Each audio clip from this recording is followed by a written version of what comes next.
ان کے لیے امن و بے خوفی ہے اور وہی ہدایت پانے والے ہیں۔ اور یہ ہماری دلیل تھی جو ہم نے ابراہیم کو ان کی قوم کے مقابلے میں عطا کی تھی۔ ہم جس کے چاہتے ہیں درجے بلند کر دیتے ہیں، بے شک تمہارا پروردگار دانا ہے، خبردار ہے۔ اور ہم نے ان کو اسحاق اور یعقوب بخشے اور سب کو ہدایت دی، اور پہلے نوح کو بھی ہدایت دی تھی، اور ان کی اولاد میں سے داؤد اور سلیمان اور ایوب اور یوسف اور موسیٰ اور ہارون کو بھی،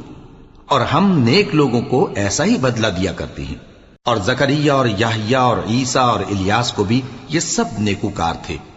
اور اسماعیل اور الیسع اور یونس اور لوط کو بھی، اور ان سب کو دنیا جہاں کے لوگوں پر فضیلت بخشی تھی، اور بعض کو ان کے باپ دادوں اور اولاد اور بھائیوں میں سے بھی، اور ان کو برگزیدہ بھی کیا تھا اور سیدھا رستہ بھی دکھایا تھا۔ یہ اللہ کی ہدایت ہے، اس پر اپنے بندوں میں